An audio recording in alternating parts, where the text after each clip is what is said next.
Great Scott. Great Scott. Great Scott.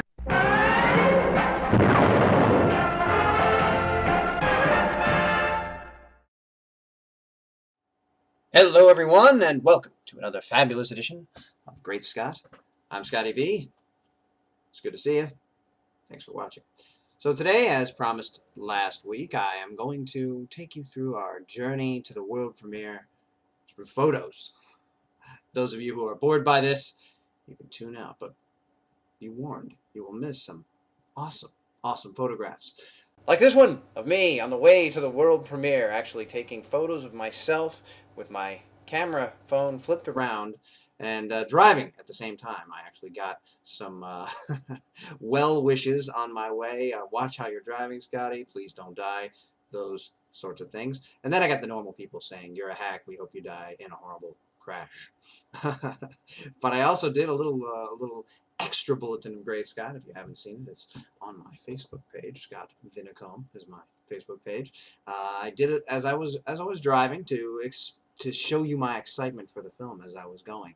When I got to Secaucus, which is where I parked to head into New York City for the world premiere, I went to the Walmart there because my local Walmarts didn't seem to be doing that good a job of having Man of Steel merchandise, and I of course saw this little poster, and they seem to be advertising quite a bit. I also got my I don't know, giant Superman action figure standing thing that was in the that I used in the video last week over there. We didn't have them locally. And then of course driving in on the bus to go to New York, we see the New York skyline. For those of you who haven't had the pleasure of heading to New York City, one of the greatest cities on earth, this is what it looks like as you approach. A little foggy, of course. I met up with Rennie Cowan from the Kryptonian podcast, Krypton Visions of Krypton, Vision something or other. And with Jeffrey Taylor, who does the From Crisis to Crisis podcast with Michael Bailey, writes for movies.com and does a bunch of stuff for the Superman homepage. And we were acting a little crazy in Rennie's hotel room, but taking some pictures, getting to know each other, talking about the Man of Steel. And of course we headed outside where we saw this billboard in Times Square. I just love New York City, and I love, you know, Philly sometimes too, because of the way they advertise movies. Where I live in good old Dallas, Pennsylvania. What? There's a Dallas, Pennsylvania? You live in Texas? No, I live in Dallas, Pennsylvania, which is 20 minutes from Wilkes-Barre and about 40 minutes from Scranton, if any of you are at least familiar with those names. And we don't do any movie advertising here. There are no posters, there's no billboards, but as you can see, this billboard here goes around this building 360 degrees. It starts in one spot and it goes all the way around the building. And there are different pictures and things, and it says Man of Steel in a bunch of places. It's clearly an awesome billboard, and it was fantastic to see it in person. And we went and we saw some other posters on our way as well. We saw the flying poster, and these are on some bus stops, which again, we don't really have those around here. Where I live, and in a lot of little cities across the country, we don't have these either. But on the public transportation waiting areas, they have posters advertising movies throughout New York City, all over the place. And of course, Jeffrey got a bit hungry, but the Man of Steel wasn't having any of that. As we walked along, we ended up at Steve Eunice's hotel. Steve Eunice, the owner, runner, operator of the Superman homepage.com, where these videos can be seen. Obviously, every Friday they show up with the Speeding Bulletin. Another one of the posters we passed by, of course. You know, Jeffrey in his mouth gets himself into trouble a lot. This is where the Man of Steel knew that Jeffrey needed to be punched.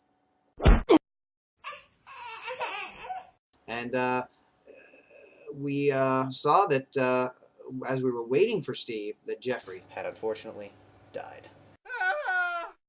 After we thought it was funny because Jeffrey was acting silly that he had died, he got angry and thought, what if I was really dead? You guys were laughing at me, and he tried to punch us. And I said, you wouldn't hit guy with glasses, would you? And of course he backed down. We all had a laugh, and we decided to make up and take a picture together.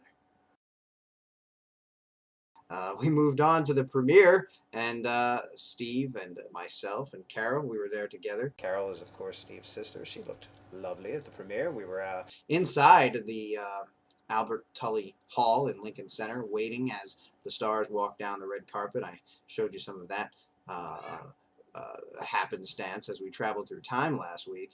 But we didn't get to go on to the red carpet, but we got to hang out together and see each other. Oh my gosh, in this photo here, Steve fell into a hole. He was actually going to be the centerpiece of the photo, but there was a hole right in the middle of the floor. It was very strange. Now this is after we had moved into the theater. It's a little blurry, but it's the only one I had. I just wanted to give you an idea of where we were. We're up in the balcony, all sitting next to each other.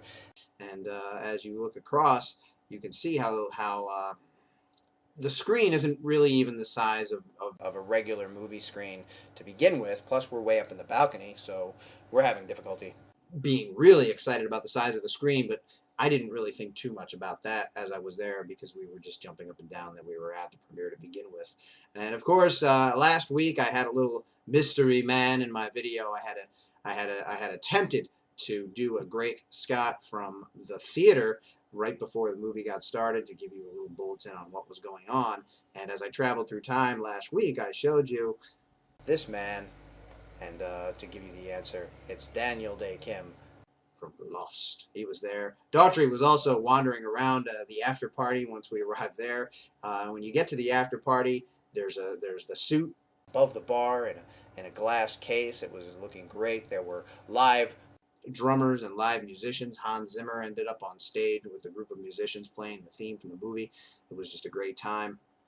Amy Adams, Henry Cavill, of course, and then it was neat when he moved in and had a conversation with Steve and Jeffrey. I was in the back taking the pictures, so I didn't say much, but I did shake his hand and tell him he did a good job.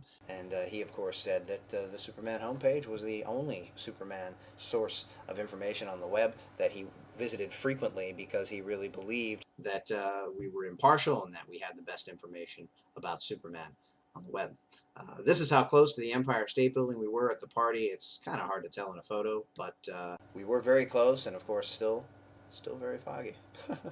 At the after party, there was a large S symbol with Superman flying, and you could get your picture taken in front of it. And here's this guy.